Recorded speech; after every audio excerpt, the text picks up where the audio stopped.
بہت دنوں کا ذکر ہے، کسی جنگل میں ایک ہرنی رہتی تھی۔ ایک دن اتفاق سے کوئی شکاری ادھر آ نکلا۔ اس نے ہرنی کو دیکھ کر کمان میں تیر چھوڑا اور ایسا تاک کر مارا کہ بیچاری کی ایک آنکھ پھوٹ گئی۔ ہرنی ڈر سے بے قرار ہو کر بھاگی اور گھنے جنگل میں گھس گئی۔ شکاری نے بتھیرا ادھر ادھر تلاش کیا مگر وہ اس کے ہاتھ نہ آئی۔ آخر مایوس ہو کر وہ اپنے گھر چلا گیا۔ ادھر ہرنی مارے درد کے کئی دن تک ایک جھاڑی میں پڑی رہی۔ کچھ دیر آرام ہوا تو جنگل کو چھوڑ کر دریا کے کنارے آ گئی۔ اس نے سوچا اس جگہ رہنے کے لیے بہت اچھی ہے۔ وہ شکاری کے خوف سے ایک آنکھ ہمیشہ راستے کی طرف لگائے رکھتی۔ دریا کی طرف سے وہ بے خبر تھی۔ اس کا خیال تھا کہ پانی کی طرف سے کوئی نہیں آ سکتا۔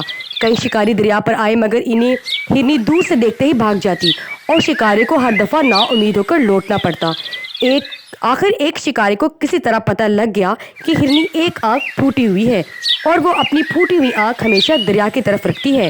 یہ معلوم ہوتے ہی شکاری نے ایک کشتی لی اور دریا کی طرف سے آہستہ آہستہ ہرنی کے پاس جا پہنچا۔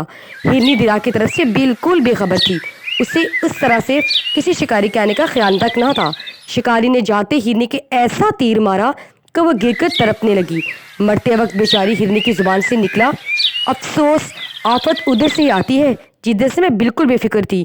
ہرنی کی کہانی سے ہمیں سبق ملتا ہے کہ آدمی کو ہر طرف سے خبردار رہنا چاہیے۔ جس بات سے ہم بے پرواہ ہوتے ہیں اکثر وہی بات ہماری مصیبت کا سبب بن جاتی ہے۔ کہانی پسند آئے تو لائک، شیئر اور سبسکرائب ضرور کیجیے۔ شکریہ۔